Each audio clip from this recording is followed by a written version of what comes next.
উপজেলা নির্বাচনে নতুন বিধিমালার সুপারিশে দুশ্চিন্তায় প্রার্থীরা, যোগ্যদের ছিটকে পড়ার আশঙ্কা। ময়মনসিংহে টিটু ও কুমিল্লায় সূচনা মেয়র নির্বাচিত, নগরের সংকট সমাধানে দীর্ঘমেয়াদী পরিকল্পনা। এবং অপরিকল্পিত নগরায়নে কমছে ফসলি জমি, হারাচ্ছে উর্বরতা, দূষণ রোধ চ্যালেঞ্জ বলছে পরিবেশ অধিদপ্তর।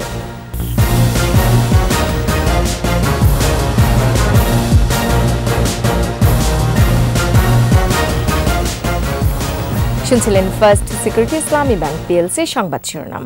আমন্ত্রণ সকাল ৯টার ২১ সংবাদে, সাথে আছে আমি রোমানা আমিন। ২১ টেলিভিশনের সংবাদ একই সাথে সরাসরি দেখতে পাবেন আমাদের ফেসবুক পেজ www.facebook.com/2124 অনলাইনে। স্বতন্ত্র প্রার্থীদের ১% স্বাক্ষর ও রঙিন পোস্টারে বিধান যুক্ত করে উপজেলা নির্বাচন পরিচালনার বিধি চূড়ান্ত হলে তা আদতে বিশৃঙ্খলা তৈরি করবে, এমনই বিশ্লেষণ নির্বাচন বিশেষজ্ঞদের। আর জামানতের পরিমাণ ১ লাফে ১০ গুণ বাড়ানোর সুপারিশে মিশ্র প্রতিক্রিয়া তৃণমূল রাজনীতিবিদদের মধ্যে। মিনালা দিবার রিপোর্ট, ছবি তুলেছেন তপু শাহিন মিয়া। ধামরাই উপজেলা নির্বাচনে চেয়ারম্যান পদপ্রার্থী আহমেদ হোসেন। উপজেলা নির্বাচনে কমিশনের নতুন বিধিমালার সুপারিশে চিন্তার ভাঁজ পড়েছে এই প্রার্থীর কপালে। জামানতের টাকাটা ১ লক্ষ টাকা করতেছে, যেহেতু পার্লামেন্ট নির্বাচনে যে টাকা ধার্য করছে এবং স্থানীয় সরকার নির্বাচন সেই টাকা ধার্য করা ঠিক না। এটাকে কমপক্ষে তার 1/4 একটা করলে পরে ভালো হয়। একই উপজেলার ভাইস চেয়ারম্যান পদপ্রার্থী সুরায়া বেগমেরও অবস্থা এমনই। জামানতের পরিমাণ ১ লাফে ১০ গুণ বাড়ানো কিংবা নির্বাচনী ব্যয় সর্বোচ্চ ২৫ লাখ করাকে বৈষম্যমূলক বলছেন এই প্রার্থী। যদি এই নির্বাচন কমিশনাররা বিবেক বিবেচনা কইরা কমের দিকে আনতে পারে, তাহলে যারা মাঠে নেমে আসছে নির্বাচন করতে পারবে। সাদা কালোর পর আবারও এই নির্বাচন দিয়ে রঙিন পোস্টারের যুগে যাচ্ছে প্রচার প্রচারণা। সামর্থ্যের ফারাকে পিছিয়ে পড়ার ভয় তাড়া করছে তৃণমূলের এই নির্বাচনী দৌড়ে থাকা অনেক প্রার্থীর। আর্থিকভাবে অসচ্ছল আছে, তারা এই নির্বাচনে ১ লক্ষ টাকা জামানত দিয়ে নির্বাচন করা সম্ভব না। এই জনগণের যার টাকা আছে অসৎভাবে কামাই আয় না, সে নির্বাচনে দাঁড়াই যাবে। আর যার টাকা নাই, যোগ্য ব্যক্তি, সে জামানত দিয়ে দাঁড়াইতে পারতেছে না। এটা সরকারের দেখতে হইব। আমার মতো লোক অনেকেই আছে যারা মানুষের কাজ করে, সাধারণ মানুষের কাজ করেছে, তাদের পক্ষে এই ১ লক্ষ টাকা জামানত যে প্রস্তাব এসছে এটা যদি বাস্তবায়ন করতে চায়, অনেকে নির্বাচন থেকে সরে যেতে বাধ্য হবে। না থাকার কারণে কিন্তু বিশৃঙ্খলা বৃদ্ধি পাবে। এখানে পেশি শক্তি যে প্রভাব, সেটিও কিন্তু জোরালোভাবে সেটি আঘাত হানবে। এদিকে এবারের নির্বাচনে দলের গণ্ডির মধ্যে থাকতে হচ্ছে না কাউকে, থাকছে না ১% ভোটারের স্বাক্ষরের বাধ্যবাধকতাও। বিশেষজ্ঞরা বলছেন, সুপারিশ করা বিধিমালার কিছু দিক ইতিবাচক হলেও কিছু বিষয় নিয়ে বিশদ আলোচনার অবকাশ রয়েছে। ৭ তথ্য বা ৮ তথ্য যে নেওয়া হচ্ছে হলফনামার সাথে, এই তথ্যগুলোর সঠিকতা নিরূপণ করা, এখানে অসত্য তথ্য দিয়ে থাকলে তার বিরুদ্ধে ব্যবস্থা নেওয়া। যখনই নির্বাচনী আচরণবিধি ভঙ্গ হবে, সাথে সাথেই তদন্ত কমিটির রিপোর্টের ভিত্তিতে রিটার্নিং অফিসের ব্যবস্থা গ্রহণ করবেন। রঙিন পোস্টার কেন আসবে? রঙিন পোস্টার আসার কোনো প্রয়োজন নেই। আর জামানত বাড়িয়ে দিলে নেট কমে যাবে, এই যুক্তিটা গ্রহণযোগ্য নয়। মাত্রাতিরিক্ত প্রার্থীর প্রতিদ্বন্দ্বিতা কিংবা শক্তি সক্ষমতা প্রদর্শনের সুযোগ অবারিত হলে অনেক যোগ্য প্রার্থী ভোটের আগেই ছিটকে পড়তে পারেন নির্বাচনী দৌড় থেকে। রাজনীতিতে কিন্তু ৩টা এম, একটা হলো মানি, একটা মাসেল, একটা হলো ম্যানিপুলেশন। রাজনীতিটা নিয়ন্ত্রণ কি শুধু ক্ষমতার দাপট, অর্থের দাপটেই চলবে? এই বিষয়টা আসলে ভাবনার সময় এসছে। হ্যাঁ, জামানত ১০,০০০ বা ৫,০০০ এটা হয়তো কম, কিন্তু তার সাথে এরকম পরিমাণে বাড়ানো উচিত যেটা সবার কাছে গ্রহণযোগ্যতা পায়। ১৯৮৫ সালে উপজেলা পরিষদ ব্যবস্থা চালুর পর প্রথমবারের মতো ৪৬০টি উপজেলায় নির্বাচন হয়। চলতি বছর ষষ্ঠবারের মতো এই নির্বাচন হতে যাচ্ছে। প্রথম ধাপের ভোট হবে মে মাসে। উপজেলা নির্বাচন নিয়ে নির্বাচন কমিশনের যে সিদ্ধান্ত রয়েছে, তার মধ্যে জামানতের যে বিষয়টি, তা নিয়ে নাড়া দিচ্ছে বিশ্লেষকদের মনে। তবে স্বতন্ত্র প্রার্থীর ১% ভোটের সাক্ষরতা নিয়ে অযৌক্তিক বলেছেন তারা। নির্বাচন কমিশন বলছে, যিনি ভোটে আসবেন তার ১৫ থেকে ২৯ ভাগ ভোট পড়বে, এমন গ্রহণযোগ্যতা নিয়েই ভোটে আসতে হবে। মিনালা দিবা, ২১ টেলিভিশন। ময়মনসিংহ সিটিতে আবারও মেয়র নির্বাচিত হলেন ইকরামুল হক টিটু। আর কুমিল্লা সিটিতে নতুন মেয়র ডাক্তার তাহসিন বাহার সূচনা। নগরের সংকট সমাধানে স্বল্প ও দীর্ঘমেয়াদী পরিকল্পনার কথা জানিয়েছেন তারা। ময়মনসিংহ ও কুমিল্লা প্রতিনিধির তথ্যচিত্রে আরও জানাচ্ছেন সমর ইসলাম। 1 লাখেরও বেশি ভোটের ব্যবধানে ময়মনসিংহে আবারও নগরপিতা নির্বাচিত হয়েছেন মহানগর আওয়ামী লীগের সভাপতি একরামুল হক টিটু। ঘোষিত বেসরকারি ফলে তিনি পেয়েছেন 1,39,604 ভোট। নিকটতম প্রতিদ্বন্দ্বী মহানগর আওয়ামী লীগের উপদেষ্টা সাদেকুল হক খান মিল্কি পেয়েছেন 35,763 ভোট। কুমিল্লা জেলা স্কুল অডিটোরিয়াম থেকে উপনির্বাচনের ফল ঘোষণা করেন রিটার্নিং কর্মকর্তা ফরহাদ হোসেন। ঘোষিত ফলে ডাক্তার তাহসিন বাহার সূচনা 48,890 ভোট পেয়ে বেসরকারিভাবে মেয়র নির্বাচিত হন। নিকটতম প্রতিদ্বন্দ্বী বিএনপির বহিষ্কৃত নেতা মনিরুল হক সাক্কু পেয়েছেন 26,897 ভোট। ফল ঘোষণার পর উল্লাস করেন তাহসিন বাহার সূচনার কর্মী সমর্থকরা। তাৎক্ষণিক প্রতিক্রিয়ায় নগরীর সংকট সমাধানে পরিকল্পনার কথা জানান নতুন মেয়র। সমস্যা অনেকগুলো, সেগুলো দীর্ঘমেয়াদী এবং স্বল্পমেয়াদী পরিকল্পনার মাধ্যমে কাজ করতে হবে। এদিকে বিচ্ছিন্ন ঘটনা ছাড়া শান্তিপূর্ণভাবে শেষ হয় 2 সিটির ভোট। সকালে ভোটার কম থাকলেও বেলা বাড়ার সাথে সাথে বাড়তে থাকে উপস্থিতি। শান্তিপূর্ণ পরিবেশে ভোট দিতে পেরে খুশি ভোটাররা। পরিবেশটা খুব ভালো, সুন্দর, ভালোই লাগতেছে ভোট দিতে আয়া। সংশোধন করারইও আছে, তাড়াতাড়ি ভোট হয়, সমস্যা নাই। আমি মনে করি প্রথমে আমার পছন্দ প্রার্থীর সাদা বোতামে টিপ দিয়ে তার মার্কা বাইর করে পরে সবুজে টিপ দিছি। নগরপিতা নির্বাচনে কুমিল্লায় সকাল থেকে ভোটাররা আসতে থাকেন কেন্দ্রে। ভোট নিয়ে সন্তুষ্টির কথা জানান তারা। যেভাবে ভোট হচ্ছে খুবই সুন্দরভাবে হচ্ছে, আনন্দ উদ্দীপনাভাবে ভোট হচ্ছে, ভোট দিতে খুব আনন্দ ফিল করলাম। এদিকে কুমিল্লায় 19 নম্বর ওয়ার্ডে মুন্সি এম আলী উচ্চ বিদ্যালয় কেন্দ্রে দুপক্ষের গোলাগুলিতে একজন গুলিবিদ্ধ হন। সমর ইসলাম, 21 টেলিভিশন।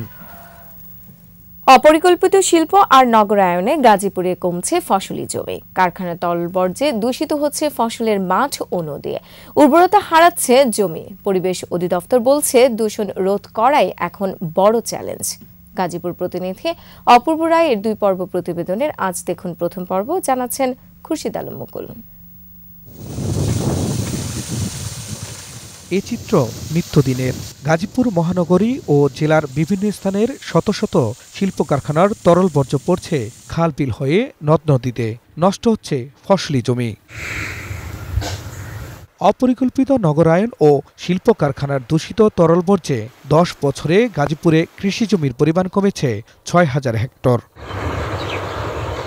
কৃষি সম্প্রসারণ বলছে 10 বছর আগে এ জেলায় কৃষি জমির পরিমাণ ছিল 1,10,215 হেক্টর। এখন তা 1,04,170 হেক্টর। দূষণে কমেছে জমির উর্বরতা। আগে যেখানে বিঘা প্রতি 20 থেকে 22 মণ ধান পাওয়া যেত, এখন সেখানে ফসল ফলানোই কঠিন। একই অবস্থা সবজি চাষেও। নদী ও বিলের পানি কালো এবং দুর্গন্ধ থাকায় ব্যবহার করা যাচ্ছে না কৃষিকাজে। এই মকজ বিলে সারা বাংলাদেশে 2.5 দিনের খাদ্য হইতো, এখন মনে করেন যে বজ্র পানি আইসে কোনো একটা ফসল হয় না। এই লাউ কনিকে অনেক 400-500 নাই ধরতো এই খেতে, এখন তার 200-100 ধরে না। পলিথিন, তারপর ইঞ্জেকশন, যা কিছু পরে সব বিলে আসে, বিলে এসে আমাকে বিরাট ক্ষতি করে। জেলার কৃষি বাঁচাতে পরিকল্পিত নগরায়ন ও শিল্প কারখানার বর্জ্য নিষ্কাশন প্ল্যান্ট জরুরি বলছে কৃষি বিভাগ। 8-10 বছরে কিন্তু আমাদের 6,000 হেক্টর কৃষি জমি কমে যাচ্ছে। আমরা যেটা জোর দিচ্ছি যে প্রত্যেকটা শিল্প কারখানায় ইটিপি চালু করা এবং এই ইটিপিগুলো যাতে সচল রাখা হয়। পরিবেশ অধিদপ্তর বলছে শিল্পাঞ্চল খ্যাত গাজীপুরে বিল ও জলাশয়ের দূষণ কমানো একটি চ্যালেঞ্জিং বিষয়। আমরা যদি জানি যে কোনো বিলে কোনো ইন্ডাস্ট্রির ওয়াটার যাচ্ছে, সেই ইন্ডাস্ট্রিকে আমরা সর্টিং করে পয়েন্ট সোর্স বের করে আমরা ব্যবস্থা নিচ্ছি যতটুকু পারা যায়, আমাদের আইনে যতটুকু কুলায়। দূষণ তো আমি তো আপনার বললাম, it is so much challenging job for department of environment. কার্যকর পদক্ষেপে কমবে নদ নদী দূষণ, কৃষি জমিতে বাড়বে ফসলের উৎপাদন, এই প্রত্যাশা গাজীপুরবাসীর। খুরশিদ আলম মুকুল, 21 টেলিভিশন।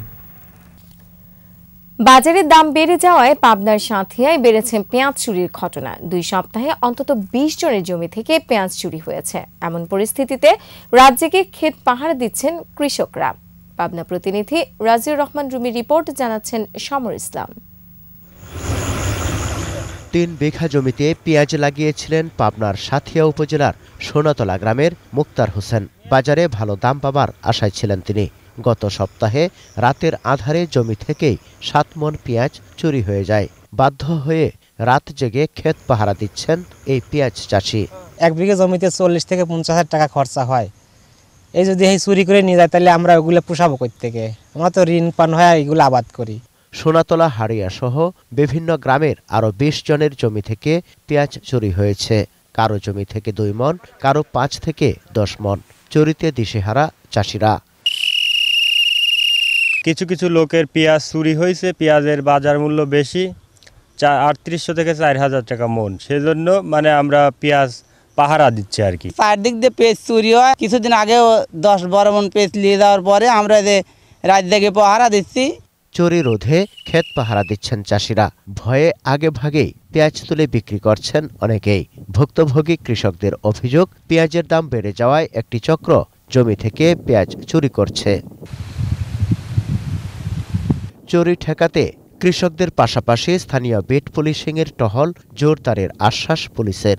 তারা যেমন একসাথে সজাগ থাকবে বা এটা নিয়ে সচেতন থাকবে এবং তাদের ভলান্টিয়ারলি তাদের হচ্ছে কাজ করবে এবং এই ক্ষেত্রে আমাদের সকল রকমের সহযোগিতা দেওয়া হবে। পাবনা জেলায় পেঁয়াজ আবাদ হয়েছে 53,600 হেক্টর জমিতে। উৎপাদন লক্ষ্যমাত্রা 7,60,000 মেট্রিক টন। সমর ইসলাম, 21 টেলিভিশন। এবারে বিশেষ আয়োজন উত্তাল মার্চ।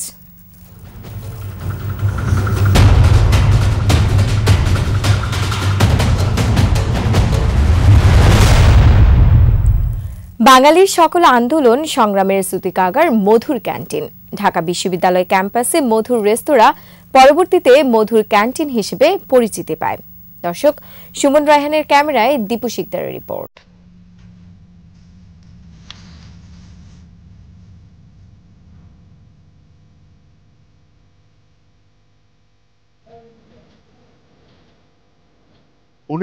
সালের রাষ্ট্রভাষা বাংলার দাবিতে পাকিস্তানি জান্তাদের বিরুদ্ধে উত্তাল ঢাকার রাজপথ।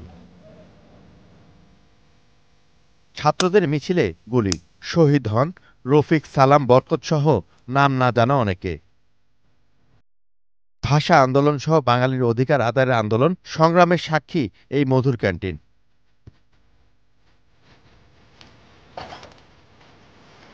69-এর গণ অভ্যুত্থান, 70-এর সাধারণ নির্বাচন, 1971 সালের মহান মুক্তিযুদ্ধ সহ সবকিছুতেই যেন জড়িয়ে আছে এই মধুর ক্যান্টিন। গুরুত্বপূর্ণ অনেক তথ্য তৎকালীন ছাত্রনেতাদের কাছে পৌঁছে দিতেন সবার প্রিয় মধুদা। 25 মার্চ কাল রাতে নির্মমভাবে হত্যা করা হয় মধুদাকে। মধুর ক্যান্টিনের নামকরণ করেছে তারা রাবা থাকতে। এটা রাজনৈতিক তীর্থকেন্দ্র, রাজনীতির আপনার সূতিকাগার।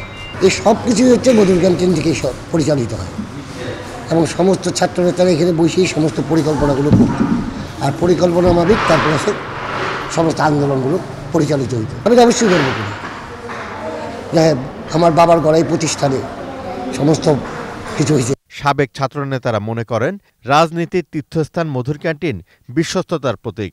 6 দফা আন্দোলন, 11 দফা আন্দোলন, দেশ স্বাধীন করবো, এটা সেটা এইখানেই মধুর ক্যান্টিনেই ইকবাল হল, মধুর ক্যান্টিন, নীলক্ষেতে, ওই জানোয়ারা হোটেল, এগুলি ছিল সেন্টার। মধুর ক্যান্টিনের মধ্যে রাজনীতিতে সরাসরি কোনো পক্ষ নেই, কিন্তু একটা জায়গা, যে জায়গাটা হচ্ছে নিরাপদ, সবসময় বসা যায় এবং আপন মনে করে বসা যায়, সেই জায়গাটাই ছিল মধুর ক্যান্টিন।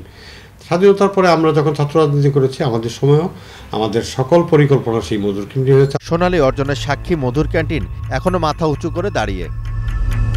দীপু শিকদার, 21 টেলিভিশন, ঢাকা। আর এরই সাথে শেষ করছি সকাল 9টার 21 সংবাদ। যাবার আগে ফার্স্ট সিকিউরিটি ইসলামী ব্যাংক পিএলসি সংবাদ শিরোনামগুলো আরও একবার। উপজেলা নির্বাচনে নতুন বিধিমালার সুপারিশে দুশ্চিন্তায় প্রার্থীরা, যোগ্যদের ছিটকে পড়ার আশঙ্কা। ময়মনসিংহে টিটু ও কুমিল্লায় সূচনা মেয়র নির্বাচিত, নগরের সংকট সমাধানে দীর্ঘমেয়াদী পরিকল্পনা। এবং অপরিকল্পিত নগরায়নে কমছে ফসলি জমি, হারাচ্ছে উর্বরতা, দূষণ রোধ চ্যালেঞ্জ বলছে পরিবেশ অধিদপ্তর।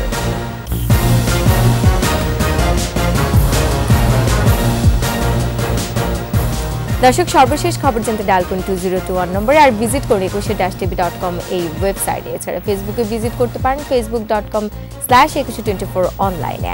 এতক্ষণ সাথে থাকার জন্য ধন্যবাদ। পরবর্তী সংবাদ বেলা 12টায় দেখার আমন্ত্রণ রইল। 21-এর সাথেই থাকুন।